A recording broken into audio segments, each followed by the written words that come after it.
Bismillahirrahmanirrahim. Assalamualaikum warahmatullahi wabarakatuh. Selamat pagi mahasiswa-mahasiswi agribisnis semester 5 dan 7 kelas non-reguler Pastor Unsur Cianjur. Pada hari ini yaitu hari Sabtu tanggal 28 November 2020 kita akan melaksanakan kembali perkuliahan untuk mata kuliah manajemen logistik.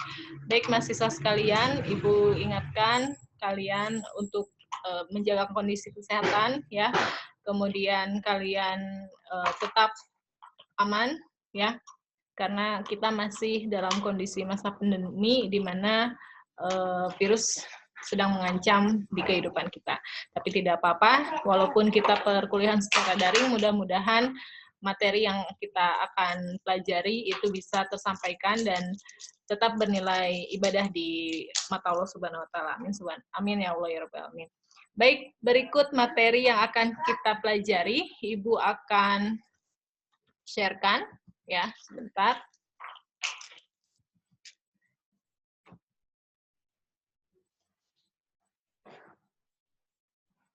Oke.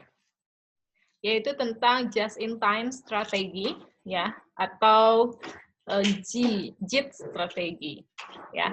Ini adalah materinya mahasiswa sekalian, bisa dilihat. Bahasa Indonesianya atau dalam bahasa kitanya itu adalah sistem produksi tepat waktu, ya, di mana istilah aslinya adalah JIT atau just in time, ya. Baik.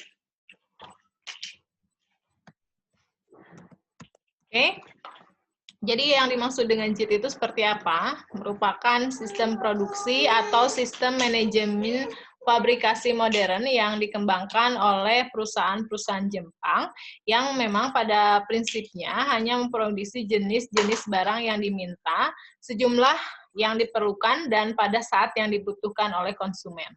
Ya, jadi itulah yang dimaksud dengan just in time atau JIT strategi atau sistem produksi tepat waktu, di mana dikembangkannya awalnya itu di perusahaan Jepang, dia memproduksi barang yang diminta memang sejumlah yang diperlukan pada saat yang dibutuhkan oleh konsumen tersebut. Oke, nah konsepnya ialah konsep di mana bahan baku yang digunakan untuk aktivitas produksi itu didatangkan dari pemasok atau supplier tepat pada waktu bahan itu dibutuhkan oleh proses produksi, gitu ya, sehingga itu akan sangat menghemat bahkan meniadakan biaya persediaan barang atau biaya penyimpanan barang atau stocking cost, gitu ya. Ketika kita akan produksi, kita minta bahan bakunya atau bahan mentahnya, baru kita produksi. Itu kita hemat pada biaya penyimpanan atau stocking cost-nya. Oke, nah just in time merupakan keseluruhan filosofi operasi manajemen ketika segenap sumber daya termasuk bahan baku dan suku cadang, personalia, dan fasilitas yang dipakainya sebatas yang dibutuhkan. Jadi sangat efisien dan sangat efektif sekali. Ya, tujuannya itu untuk mengangkat produktivitas dan mengurangi pemborosan, jelas ya. Nah, just in time atau JIT ini kita dasarkan pada konsep arus produksi yang berkelanjutan dan mensyaratkan setiap bagian proses produksi bekerja sama dengan komponen-komponen yang lainnya, sehingga tidak tidak menambah waktu penyimpanan ataupun dan lain sebagainya, ya. Oke.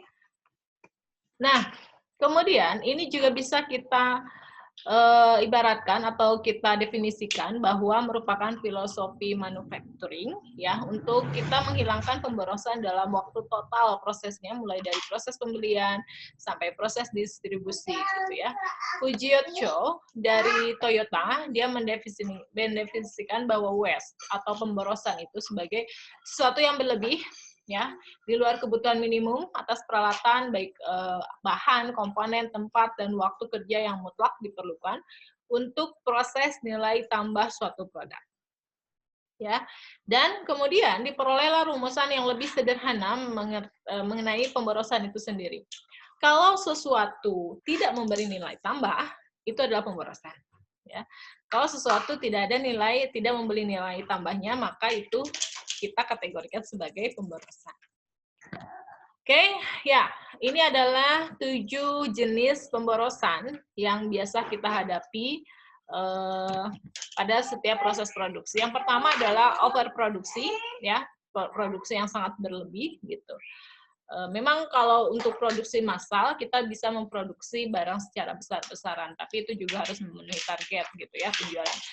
Tapi di sini yang dimaksud dengan overpemroduksi di sini atau overproduksi di sini adalah ketika kita memproduksi di luar dari permintaan barang tersebut gitu ya. Jadi si barang masa tunggu sampai dia bisa disalurkan atau didistribusikan ke customer atau konsumen itu agak lama dan menambah biaya lagi di situ. Kemudian waktu menunggu jelas ya sangat tidak efektif ketika kita harus menunggu, misalkan kita menunggu ke produksi untuk tahap selanjutnya. Ada beberapa jeda waktu. Nah, itu waktu menunggu juga disebut pemborosan. Kemudian ada transportasi. Transportasi yang tidak efektif itu bisa mengakibatkan pemborosan. Juga ada pemrosesan, ya. Lalu ada tingkat persediaan barang, kemudian gerak, ya. Kemudian terakhirnya adalah cacat produksi. Ini merupakan 7 jenis pemborosan ya yang biasa terjadi ketika suatu perusahaan memproduksi suatu barang. Ya, faktor inilah yang paling banyak gitu ya. Oke, next. Yang selanjutnya adalah konsep dasar just in time. Jadi konsep dasarnya itu dari sistem produksi Toyota ya, merupakan suatu metode untuk menyesuaikan diri terhadap perubahan akibat adanya gangguan dan perubahan atas permintaan dengan cara membuat semua proses yang dapat menghasilkan produk yang diperlukan pada waktu yang diperlukan dan jumlah yang sesuai dengan kebutuhan ya. Jadi sangat berkelanjutan gitu ya, sangat menekan sekali pemborosan yang ada. Itulah konsep dasar just in time. Ya, kita lanjutkan mahasiswa sekalian. Jadi, ketika dalam sistem pengendalian produksi yang biasa, itu syarat yang harus dipenuhi itu mengeluarkan berbagai jadwal produksi pada semua proses, ya, baik dari manufaktur suku cadang maupun lini rakit akhir. Nah, proses manufaktur suku cadang itu bisa menghasilkan suku cadang yang sesuai dengan jadwal dengan menggunakan sistem dorong. Ya, artinya adalah sebelum memasok suku cadang tersebut, ada proses sebelumnya, gitu. Proses sebelum untuk memasuk suku cadang ke pada atau dilanjutkan pada proses berikutnya. Oke, nah ini ada 4 pokok konsep yang harus dilaksanakan ketika kita akan melaksanakan just in time atau JIT strategi.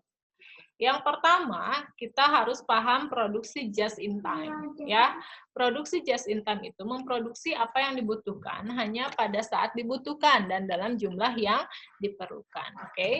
Kemudian yang kedua adalah autonomasi, ya, merupakan suatu unit pengendalian cacat secara otomatis yang tidak memungkinkan unit cacat mengalir ke proses berikutnya. Ditekan seminimal mungkin, ya. Next adalah tenaga kerja yang fleksibel. Maksudnya adalah mengubah jumlah pekerja sesuai dengan fluktuasi permintaan. Kemudian berpikir kreatif dan menampung saran-saran dari karyawan. Nah, ini adalah 4 konsep pokok dari just in time sendiri. Oke ya, kita lanjutkan mahasiswa sekalian. Nah, guna mencapai 4 konsep ini harus diterapkan dengan metode yang pertama adalah sistem Kanban ya untuk produksi just in time-nya. Kemudian ada metode pelancaran produksi untuk menyesuaikan diri dengan perubahan permintaan, lalu penyingkatan waktu penyiapan untuk mengurangi waktu pemesanan produksi, serta tata letak proses dan pekerja fungsi ganda untuk konsep tenaga kerja yang fleksibel. Jadi kalau di kita hanya satu pekerja dari satu bagian, tapi kalau dengan konsep JIT ini, satu pekerja dia bisa melaksanakan beberapa pekerjaan atau beberapa fungsi proses kerja gitu ya. Kemudian aktivitas perbaikan lewat kelompok kecil dan sistem saran untuk meningkatkan moral tenaga kerja, juga sistem manajemen fungsional untuk mempromosikan pengendalian mutu ke seluruh bagian perusahaan. Ya. Nah, selanjutnya yaitu elemen-elemen just in time. Yang pertama kita bisa mengurangi waktu setup, ya. Kemudian kita bisa layout gitu ya, buatkan layout aliran produksi gitu ya, sistem layoutnya itu seperti apa sehingga nanti aliran produksi lancar. Kemudian produksi tanpa kerusakan mesin itu kita bisa hindari.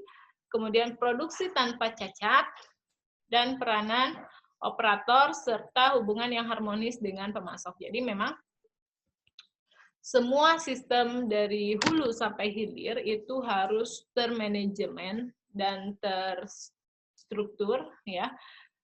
Flow chart-nya harus jelas dan lain sebagainya, sehingga proses atau produksi atau just in time ini, JIT strategi ini dia bisa terlaksana dengan maksimal, gitu ya, mahasiswa sekalian. Oke, yang pertama adalah pengurangan waktu setup dan ukuran lot. Kita bisa memilah kegiatan setup bisa menjadi kegiatan eksternal setup atau persiapan cetakan dan alat bantu, kemudian pemindahan cetakan dan lain-lain, ataupun dari internal, ya internal itu kita bisa bongkar pasang mesin, penyetelan mesin dan lain sebagainya. Langkahnya kita bisa pisahkan pekerjaan setup yang harus diselesaikan selagi kita berhenti atau internal setup terhadap pekerjaan yang dapat dikerjakan selagi mesin beroperasi. Jadi di mana si pekerja itu ketika mesin beroperasi dia bisa berpindah pekerjaannya ke ke mesin yang lainnya gitu ya, dengan kerja yang lainnya tanpa mengurangi atau tanpa menghindari pekerjaan yang sebelumnya dia. Jadi sangat, kalau kita bilang itu fleksibel gitu ya. Mengurangi internal setup dan mengerjakan lebih banyak eksternal setup. Contoh, persiapan cetakan, pemindahan cetakan, peralatan, dan lain-lain. Oke, kemudian mengurangi internal setup dengan mengurangi kegiatan penyesuaian atau adjustment. Menyederhanakan alat bantu dan kegiatan bongkar pasang, menambah personel pembantu, dan lain sebagainya. Oke, kemudian mengurangi waktu total untuk seluruh pekerjaan setup, baik internal maupun eksternal. Nah, contohnya seperti ini. Jika setup mesin lamanya itu 1 jam, kurang lebih 60 menit, kita bisa disingkat menjadi 6 menit. Ya, andai kata lot yang harus dibuatkan itu ada sebanyak 3.000 buah, yang setiap unitnya punya waktu 1 menit, gitu ya. Maka produksinya dalam 1 jam itu kurang lebih ada, kita kalikan gitu ya, 1 jam plus 3.000, karena kita akan memproduksi 3.000 itu, 3.000 kali 1, berarti tambahkan 60, sehingga 3.060 menit, kita convert ke jam menjadi 51 jam, ya. Nah, setelah waktu setup kita kurangi 6 menit, maka waktu produksinya menjadi 3.006 menit, gitu ya, mahasiswa sekalian. Nah, namun dengan waktu yang sama, baik 3.060 menit, itu bisa kita buatkan sebanyak 300 buah dari berbagai jenis, yang diulang sebanyak 10 kali. Ya, dalam artian berarti 6 menit, plus 300 kali 1, ya, kemudian kali 10, sehingga jumlahnya ada 3.060, atau 51 jam. Nah, berarti artinya gitu ya, hal ini sistem produksi dia lebih tanggap terhadap perubahan. Oke, bisa dipahami ya? Kemudian ada layout atau aliran produksi lancar.